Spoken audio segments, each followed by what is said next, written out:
को मैंने सीरीज में कनेक्ट कर दिया और देखिए क्या वर्किंग होगी। 0 नंबर प्रेस करने पे तीनों आउटपुट ऑन हो रहे हैं, आप देख पा रहे होंगे। इसका मतलब क्या, अगर आप चाहते हैं कि बीच में भी मेरे को सीरीज में कनेक्ट करना है, कहीं कहीं रिक्वायरमेंट आ जाती है कि एक आउटपुट ऑन करना होता है और बीच में कनेक्ट करना है, पैरेलल नहीं लगा पाते, तो ऐसे केस में आप मिड लाइन इंस्ट्रक्शन को यूज कर सकते हैं, यानी ये होता है mid line output. And hope आपको मेरा टॉपिक पसंद आ रहा होगा। आगे बढ़ते हैं, तो आगे के लिए यहाँ पर देखिए दो इंस्ट्रक्शन मेरे पास अवेलेबल है। एक यहाँ पर देख पा रहे हैं रिसेट इंस्ट्रक्शन है, ये दूसरा है सेट इंस्ट्रक्शन। फ्रेंड्स मैं आपको यूज बताना चाहता हूँ कि रिसेट और सेट का क्या पर्पज होता है। तो सबसे पहले मैं सेट इंस्ट्रक्शन के बारे में बात करूंगा। तो फ्रेंड्स आप यहाँ पे देख पा रहे हैं, जैसे इनपुट नंबर 0 लेके मैंने आउटपुट 0 ऑन किया, इसको मैंने डाउनलोड कर दिया, तो अभी क्या होगा कि जैसे ही मैं 0 नंबर इनपुट दूंगा तो मेरा आउटपुट 0 नंबर ऑन हो जाएगा। अगर मैं इसको हटा देता हूं तो आउटपुट ऑफ हो जाता है, यानी जब जब इनपुट आएगा तब तब आउटपुट ऑन होगा। लेकिन आप चाहते हैं कि ये होल्ड हो जाए, बस एक बार प्रेस करें और होल्ड हो जाए, तो उसके लिए आप क्या करते हैं, होल्डिंग इंस्ट्रक्शन यूज करते हैं। उसी के जस्ट पैरेलल में सेम आउटपुट का एड्रेस दे देते हैं इस तरीके से। तो उससे क्या होता है, यहाँ पर आप देखिए कि मैंने एक बार प्रेस किया, आउटपुट ऑन हो गया। मैं अगर बटन रिलीज कर देता हूं, देखिए ये होल्ड हो जाता है, यानी पैरेलली ये सिग्नल फ्लो होता रहेगा, यानी एक ही बार बटन प्रेस करने की जरूरत है, मेरा आउटपुट परमानेंट ऑन है। राइट। तो ये काम अगर आपको करना है कि नहीं मैं डायरेक्ट बिना होल्डिंग के कर सकूं, तो उसके लिए फ्रेंड्स हम क्या यूज करेंगे यहाँ पर, उसके लिए हम जो कॉन्सेप्ट यूज करते हैं वो करते हैं सेट इंस्ट्रक्शन। तो मैं आपको बताना चाहता हूं, जैसे आउटपुट नंबर इनपुट 0 ही ले लिया मैंने, और यहां से आउटपुट मैं अभी क्योंकि सेट बताना चाहता हूं तो मैंने सेट ले लिया। इसका मतलब है डायरेक्ट आप ये दे सकते हैं। यहाँ पे देखिए मैंने एक एग्जाम्पल लिया था 0 नंबर आउटपुट के लिए, बट यहाँ पे मैं 1 नंबर आउटपुट यूज करके आपको दिखा देता हूँ। मेरे को पैरेलल लगाने की जरूरत नहीं है ऑन कराने के लिए, मैं आपको क्लियरली बता देता हूँ। यहाँ से देखिए 0 नंबर प्रेस करने पे ये आउटपुट ऑन होगा, ये देखिए ऑन हो गया, यहाँ होल्डिंग होगी, ये ऑन हो गया। रिलीज करेंगे तो देखिए ये भी ऑन हो गया इस तरीके से, और यहाँ पर देखिए 1 नंबर भी ऑन हो चुका है। देखिए 0 नंबर मैंने रिलीज कर दिया, फिर भी 1 नंबर ऑन है, आप यहाँ से भी देख सकते हैं। यानी बस आप एक बार प्रेस करेंगे तो ये आउटपुट मेरा सेट हो जाएगा।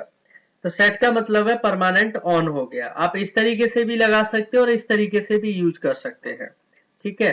तो उसके लिए आप यहाँ पर देखिए, अगर हमारा आउटपुट सेट का यूज करके ऑन हो जाता है, तो इसको ऑफ कराने के लिए जो हम इंस्ट्रक्शन यूज करेंगे उसको बोलते हैं रिसेट इंस्ट्रक्शन। यानी अगर एक बार आउटपुट ऑन हो गया यूजिंग सेट इंस्ट्रक्शन, तो उसको रिसेट कराने के लिए यानी ऑफ कराने के लिए जो हम यूज करेंगे वो रिसेट इंस्ट्रक्शन होगा। यानी देखिए यहाँ पे 0 नंबर प्रेस करने पे आउटपुट नंबर 1 ऑन हो रहा है, यानी सेट हो रहा है, और एक बार जब ऑन हो गया तो परमानेंट ऑन रहेगा। फिर इसको आपको ऑफ अगर कराना है तो दूसरा मेरे को रिसेट लेना पड़ेगा और सेम एड्रेस दे दिया, जिससे कि जो आउटपुट सेट हुआ है उसको रिसेट करा सकते हैं। देखिए यहाँ पे इनपुट मैंने अलग ले लिया है,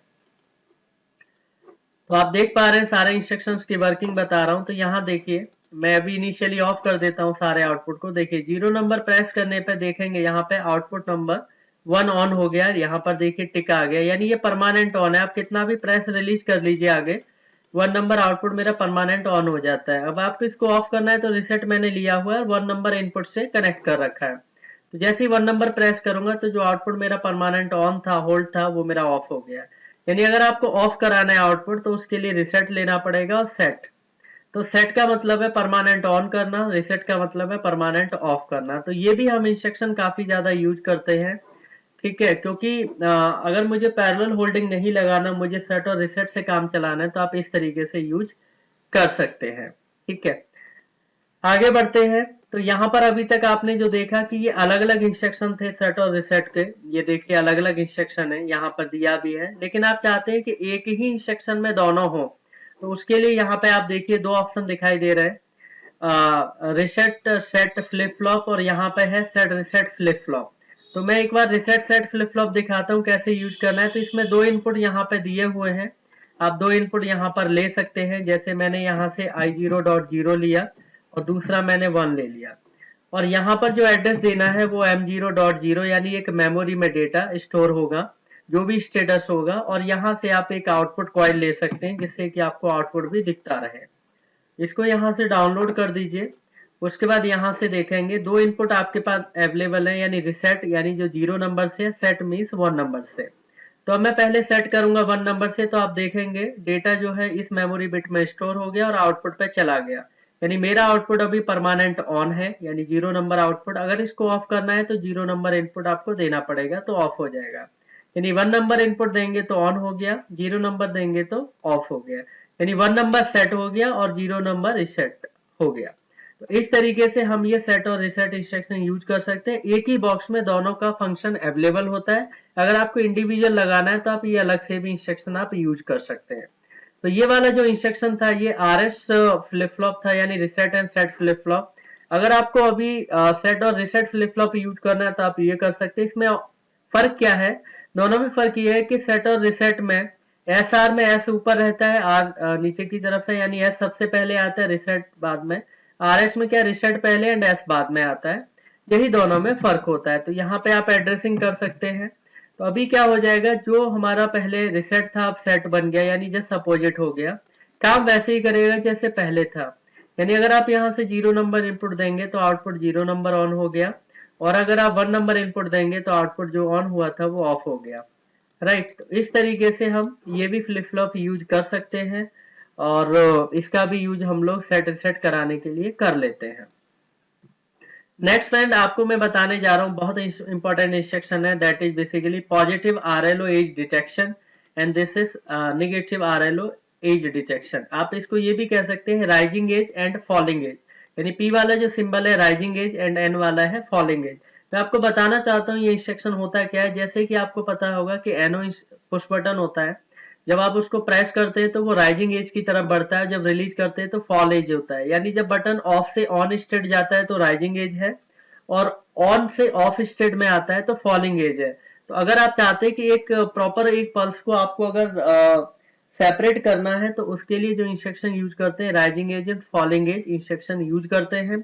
इसका काफी ज्यादा यूज होता है। अगर आप चाहते हैं कि राइजिंग एज पे कोई फंक्शन जनरेट करना है तो आप कर सकते हैं, आप चाहते हैं फॉलिंग एज पे कोई काम कराना चाहते हैं तो फॉलिंग एज पे करा सकते हैं। तो मैं आपको यूज करके बता देता हूं। जैसे एग्जांपल के लिए मैंने इनपुट नंबर 0 ले लिया यहाँ पे, और बीच में यहाँ पर मैंने सिलेक्ट करके एक राइजिंग एज, यानी इस PLC में कहते हैं पॉजिटिव RLO एज डिटेक्शन मैंने ले लिया। इस पे एड्रेस दे दिया किसी मेमोरी बिट का, और यहाँ से आउटपुट ले लिया। तो इसका मतलब क्या है, जब मैं बटन प्रेस करूंगा तो वो राइजिंग एज कंडीशन में जाएगा, तो मेरे पास आउटपुट आना चाहिए। तो देखिए मैं यहाँ से बटन प्रेस कर रहा हूँ, तो आप यहाँ से ध्यान से देख पा रहे हैं राइज एज तो हो तो रहा है लेकिन आउटपुट नहीं आ रहा है। क्यों नहीं आ रहा है, मैं आपको एक चीज बताना चाहता हूँ कि ये जो आउटपुट है ना, बहुत कम टाइम के लिए पल्स आती है जिसपे आउटपुट को ऑन होना होता है। बट क्योंकि ये यहाँ पे सिंपल आउटपुट है, और जो सिंपल आउटपुट होता है कॉइल होती है, उसको कंटिन्यूस सिग्नल चाहिए होता है ऑन करने के लिए। तो ये छोटे टाइम के लिए जो पल्स आती है उसको अगर डिटेक्ट करना है तो ये इंस्ट्रक्शन डिटेक्ट नहीं कर पाएगा। उसके लिए मैं यहाँ से सेट इंस्ट्रक्शन मैंने आपको बताया है, मैं ये लगा के आपको दिखाऊंगा तो आपको पता चल जाएगा। ओके, तो यहाँ से देखिए मैं इस तरीके से यहाँ से आपको बता रहा हूँ। अभी देखिए मैं पुश बटन जैसे ही प्रेस करूंगा ये आउटपुट मेरा ऑन हो गया। आप देख पा रहे हैं राइजिंग एज आई है तभी आउटपुट ऑन हुआ है। तो सेट इंस्ट्रक्शन क्या होता है कि छोटे टाइम के लिए भी कोई पल्स आ जाती है बहुत स्मॉल ड्यूरेशन की, तो भी वो डिटेक्ट हो जाता है और आउटपुट मेरा ऑन हो गया। राइट, तो ये राइज एज पे ऑन हो चुका है। आप चाहते हैं फॉल एज पे कोई एक्शन होना चाहिए। इसका मतलब यह है कि जब ये बटन रिलीज करूं तो क्या होना चाहिए, मेरा एक आउटपुट ऑफ होना चाहिए। तो ठीक है, ये इनपुट प्रेस करने पे अगर ये आउटपुट सेट हो रहा है, यानी राइजिंग एज आपको क्लियर है कि प्रेस करने पे एक्शन होगा। मैं चाहता हूँ फॉलिंग एज पे कुछ एक्शन होना चाहिए, तो मैंने यहाँ से एन ले लिया और यहाँ से रिसेट ले लिया, क्योंकि जो आउटपुट मैंने ऑन कराया उसी को रिसेट कराऊंगा। अब मैं किससे कराऊंगा, मैंने दूसरा इनपुट ले लिया सपोज, और यहाँ पे एक अलग मेमोरी का एड्रेस दे दिया। आप देख सकते हैं प्रोग्राम। तो अभी क्या होगा मैं आपको क्लियर बता देता हूं।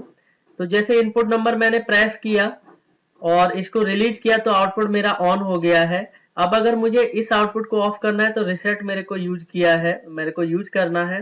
बट इसमें क्या है कि 1 नंबर इनपुट को यूज करना है। तो फ्रेंड एक चीज बताना चाहता हूँ कि ये फॉलिंग एज, इसका मतलब जब ये बटन प्रेस करेंगे ना तो ये आउटपुट रिसेट नहीं होगा, यानी रिसेट इंस्ट्रक्शन एग्जीक्यूट नहीं होगा। जब इस बटन को प्रेस करेंगे तब नहीं होगा, जैसे ही आप इस बटन को रिलीज करेंगे तब एक्शन होगा। देखिए मैंने 1 नंबर प्रेस किया तो प्रेस करने पे कुछ नहीं हुआ, यहाँ देखिए आउटपुट ऑन है। जैसे ही मैं इसको फॉलिंग स्टेट में ले जाता हूँ यानी रिलीज करता हूँ, यहाँ देखिए मैंने रिलीज किया, तुरंत मेरा आउटपुट ऑफ हो गया। इसका मतलब क्या है कि यहाँ जो एक्शन हुई थी इस बटन के फॉलिंग एज पे हुई थी, यानी बेसिकली देखा जाए तो बटन को प्रेस किया तब कुछ काम नहीं हुआ, रिलीज पे काम हुआ।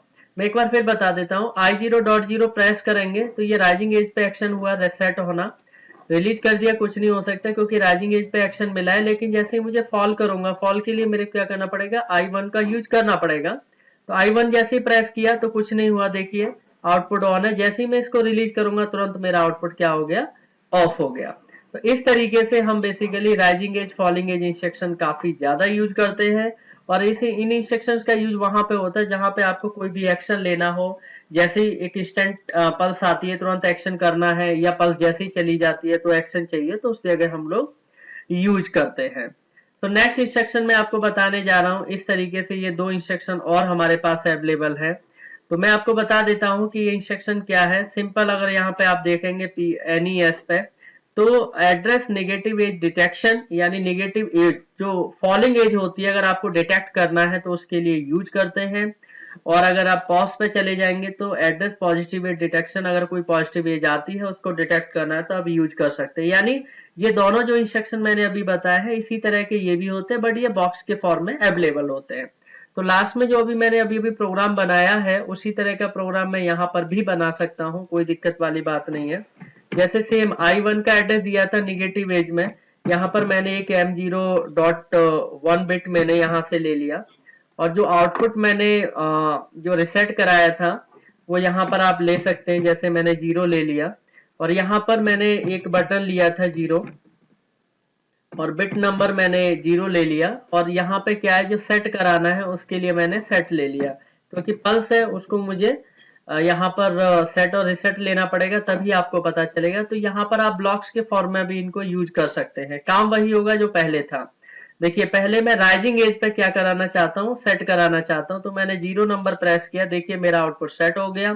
राइट, ये वाला जो मैंने अभी नेटवर्क 2 एग्जीक्यूट किया है, जैसे ही मैंने ये प्रेस किया सेट हो गया। अब मुझे ऑफ करना है तो 1 नंबर मैंने प्रेस किया, तो देखिए रिसेट नहीं हुआ और इनपुट ऑन है, डेटा मेरा स्टोर हो चुका है, बिट स्टोर होगी M0.1 में, बट आउटपुट ऑफ नहीं हुआ है क्योंकि निगेटिव एज है। निगेटिव का मतलब क्या है, जैसे रिलीज करेंगे बटन तो जाके ऑफ होगा, यानी 0 नंबर प्रेस होने पे इंस्टेंट मेरा आउटपुट रिसेट हो गया है। लेकिन अगर आपको ये आउटपुट ऑफ करना है तो आपको 1 नंबर प्रेस करके और जैसे ही रिलीज करेंगे देन मेरा आउटपुट क्या होगा, ऑफ हो जाएगा, यानी रिसेट हो जाएगा।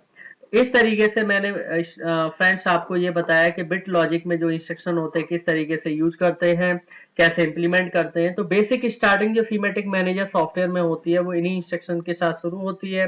धीरे धीरे आप लॉजिक बनाना स्टार्ट करते हैं, एप्लीकेशन डेवलप करना स्टार्ट करते हैं। तो होप आपको मेरा वीडियो रियली पसंद आया होगा। तो मेरे चैनल को सब्सक्राइब करें, वीडियो को लाइक करें, शेयर करें, एंड बेल आइकन को प्रेस करना ना भूलें, जिससे कि आपको जो भी मेरे वीडियो अपलोड होंगे उनके नोटिफिकेशन आपको मिलेंगे। सो होप और भी इस तरह की वीडियो आपको और भी पसंद आएंगी, और आपको और भी वीडियो अगर देखनी है तो मेरे चैनल को लगातार फॉलो करिए, सब्सक्राइब करिए। राइट, सो आगे की वीडियो के लिए आप मेरा वीडियो के लिए आप इंतजार करिए और देखते रहिए। Right, so thank you so much, thanks for watching my video.